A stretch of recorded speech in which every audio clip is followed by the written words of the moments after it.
Hello लोगोफोर, दिनै WhatsApp चेनेलखौ बोरै खुलिनाय जायो बेनि सोमोन्दैहाय सोलोंनि। अब्ला गिबियावनो WhatsAppखौहाय आपडेट खालामनानैहाय लानो नांगौ। प्ले स्ट'राव थांदो। प्ले स्ट'राव थांनानैहाय WhatsAppखौहाय आपडेट खालामनानैहाय लाग्रोनांगौ। प्ले स्ट'राव थांदो। प्ले स्ट'रावहाय थुबाय आं।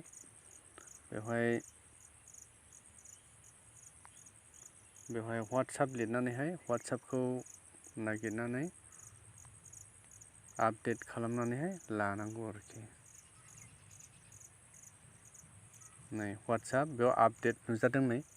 बे आपडेटआवहाय थुनानैहाय WhatsAppखौहाय आपडेट खालामनानैहाय लाग्रोनो नांगौ। अब्ला WhatsAppहाय थांदो। आपडेट खालामखांनायनि उनाव WhatsAppआवहाय थुदो।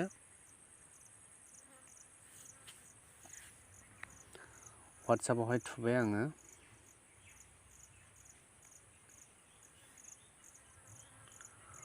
WhatsAppआवहाय थुयोब्ला सिगाङावहाय स्टेटास ओंखारोमोन। बे स्टेटास ओंखारनाया दानिया आपडेट्स ओंखारो। बे आपडेट्सआवहाय थुदो। बे आपडेटआव थुयोब्ला बेबायदिनो स्टेटास बायदिसिनाखौ नुसै दानिया। दा बे आपडेटआवहाय थुनांगौ आरो। अब्ला बे आपडेटआव थुबाय। आपडेटआव थुयोब्ला बेवहाय जेसेबां मानसिफोरनि स्टेटास होदों बे स्टेटास होनाया नै गोजौआव थाबाय। माने ओरै गोलावैबो थायो। बेयाव बिदि नुजानानै दं नै स्टेटासआ।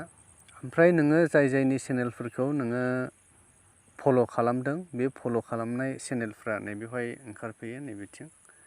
दा आङो बेहाय माने सासे फल' खालामदों। नैबेखौ फल' खालामदों आङो। बे फल' खालामनाया बेवहाय नुजाफैयो नै। नों जेसेबां फल' खालामगोन बेयो बिथिं नुजागोन आरो। ओमफ्राय बेनि अनगायै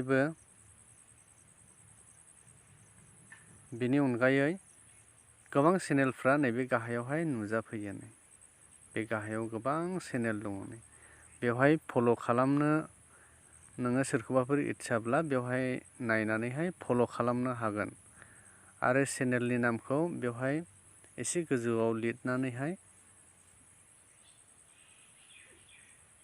नागिरनोबो हागोन आरोखि चेनेलफोरखौ, गुबुननि चेनेलफोरखौ। बे रोखोम। अब्ला बे गोजौनिया स्टेटास, बेनिफ्राय गेजेरावहाय फल' खालामनाय चेनेलफ्रा थाफैयो। बेनिफ्राय गाहायाव जायफोरा चेनेल दं बे चेनेलफ्रा ओंखारलाबायफैयो नै। दानिया खोथाया जाहैबाय मा WhatsApp चेनेलखौ माबोरै खुलिनो। अब्ला बेखौहाय नायनि माबोरै खुलिनांगौ। नै बे प्लासआव थुनांगौ नै बेहाय। बेहाय प्लास ओंखारदों, बे प्लासआवहाय थुनानै होनांगौ आरोखि। अब्ला बेयाव थुबाय आङो, प्लासआव थुबाय। अब्ला बेवहाय क्रिएट चेनेल ओंखारबाय नै। मोनसे फाइन्ड चेनेल ओमफ्राय मोनसे क्रिएट चेनेल। अब्ला क्रिएट चेनेलावहाय थुदो। क्रिएट चेनेलावहाय थुबाय। नै बेबायदि ओंखारबाय क्रिएट चेनेल थुनाय लोगो लोगो। अब्ला बेवहाय कन्टिनिउआवहाय थुनानै होदो। कन्टिनिउआव थुबाय आं। कन्टिनिउआव थुयोब्ला बेवहाय चेनेल नेम ओंखारबाय नै।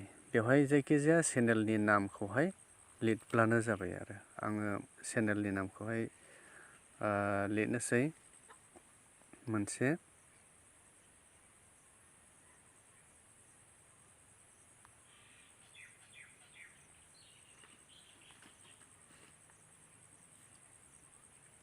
जिखुनु मोनसे लिरबाय आङो। चेनेलनि नाम जिखुनु आङो बानायबाय। बेनि उनावहाय बेहाय फटकबो होजागोन। केमेरा गेलारियाव थांनानैहाय बेवहाय जायखिजाया मोनसे फटक होजागोन नै। आं मोनसे फटक लाबाय आङो। अब्ला बेवहाय गाहायावहाय दन ओंखारदों, बे दनावहायल' थुनानै होदो। दनाव थुयोब्ला फटकआ थाफैबाय नै।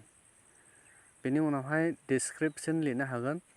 नोङो बे चेनेलनि बागै, बे चेनेला मा बिनि सोमोन्दैहाय नैबेहाय लिरनो हागोन गाहायावहाय। मानि सोमोन्दैहाय नोङो चेनेलखौ बानायदों बेनि सोमोन्दैहाय बेहाय लिरब्लानो जाबाय। अब्ला बेनि उनाव बेयाव लिरखांनानै बा लिराब्लाबो बे नोंनि गोसो। बेवहाय बेनि उनावहाय नैबे क्रिएट चेनेल ओंखारदों नै, बेहाय थुनानै होयोब्लानो चेनेला जागोन आरोखि। अब्ला बेवहाय आंनि चेनेला जाबायनाय। अब्ला नायदो दा एसे सिगाङाव जिथुनाखि क्रियेट खालामदोंमोन चेनेल गोदान, बे चेनेला नैबेहाय नुजाफैबाय। नै बेयाव नुजाफैबाय। दानिया बे चेनेलावहाय थुदो, बे चेनेलाव थुफिनदो, थुयोब्ला गेवबाय नै बेबायदि। दा बेवहाय फट' बायदिसिनाबो हगारनो हाबाय, भिडिअ बायदिसिना हगारनो हाबाय। बे जेरैहाय वाट्सएपआवहाय जेरैहाय हगारो बेबायदिनो नैबेवहाय गेलारि नै बिदिनो फट'फोर हगारनो हागोन। बेवहाय भिडिअफोर हगारनो हाबाय। नै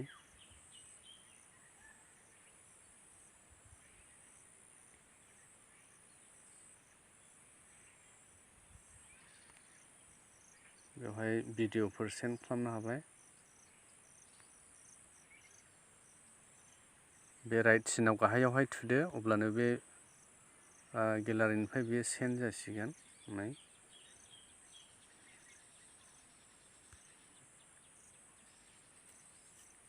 अब्ला बियो आपल'डिं जाबाय, चेनेलावहाय आपल'डिं जाबाय नैबे भिडिअआ। बेखौहाय हगारबाय आङो आंनि चेनेलावहाय बे भिडिअखौ आं हगारबाय। बेबायदिनो गोजौआवहाय ओंखारदों नै चेनेलनि लिंक। बे चेनेलनि लिंकआवहाय बेवहाय थुनानै नायदो, बेयाव थुदो, बेयाव थुयोब्ला बेबायदि ओंखारगोन। नै सेन्ड लिंक बाया वाट्सएप, ओमफ्राय शेयार टु माय स्टेटास। बे लिंकखौ स्टेटासावबो शेयार खालामनो हागोन। बेनिफ्राय लिंकखौ कपिबो खालामनो हागोन। नैबे कपियाव थुयोब्लानो कपि लिंक जागोन। आरो शेयार लिंक दङ।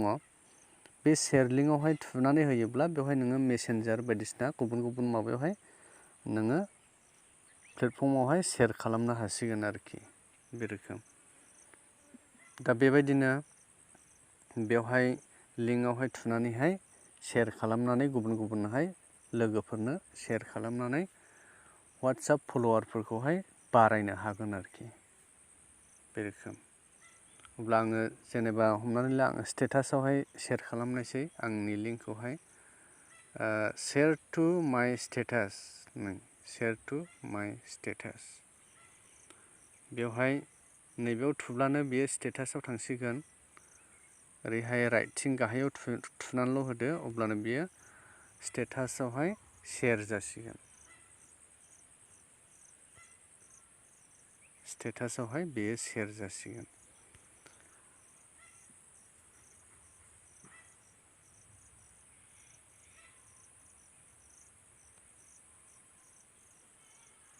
नै बेयो स्टेटासावहाय शेयार जाफैबाय। आंनि चेनेला स्टेटासावहाय शेयार जाफैबाय। दा बेवहाय गुबुनफ्रा बेखौहाय थुनानैहाय जुदि फल' खालामोब्ला बेवहाय फल'वार्सफ्रा बारायलांसिगोन आरोखि। बे रोखोमनो गुबुन गुबुन प्लेटफर्मफ्रावहाय गावनि जिथुनाखि बे चेनेलनि लिंक, बेखौहाय लिंकखौहाय शेयार खालामनानै फल'वार्सखौ बारायनो हायो। जेरैहाय फल'वार्स ग्रुपफोर दङ फेसबुकफ्रावहाय। बे ग्रुपफ्रावहाय नोंबो गुबुनखौहाय फल' खालामनानै होदो, आरो गुबुनाबो नोंनि बे चेनेलखौ फल' खालामनानै होगोन। बिनि गेजेरजों बारायनो हायो। आरो फेसबुकफ्राव शेयार खालामनानै होदो बे चेनेलनि लिंकफोरखौहाय। बेनि गेजेरजोंहाय फल'वार्सफ्रा बारायलांगोन। आरो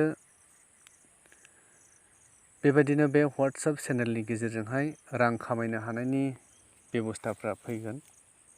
माने इउटुबफ्रावहाय जेरै रां खामायनो हायो, बेबायदिनो बेवहाय रां खामायनो हानाय अबस्थाया फैगोन। दा हागौमानि फल'वार्सखौहाय बारायनानैहाय लानांगौ। फल'वार्सखौ बारायनानै लायोब्लानो एफिलिएट मार्केटिं आरो गुबुन गुबुन एड्सफोरनि गेजेरजों बेबायदिनो खामायनायनि राहाया फैगोन। अब्ला चेनेलखौ माबोरै खुलियो, वाट्सएप चेनेलखौ माबोरै खुलिनांगौ, बेनि सोमोन्दैहाय नोंथांमोना बुजिबाय। आरो बेबायदिनो गुबुन गुबुन आङो फोरोंनायफोर, गुबुन गुबुन प्लेटफर्मनि फोरोंनायफोरखौ आं लाबोबाय थागोन। नोंथांमोना भिडिअखौ साबस्क्राइब खालामनानैहाय लाब्लानो जाबाय। हामबायसै।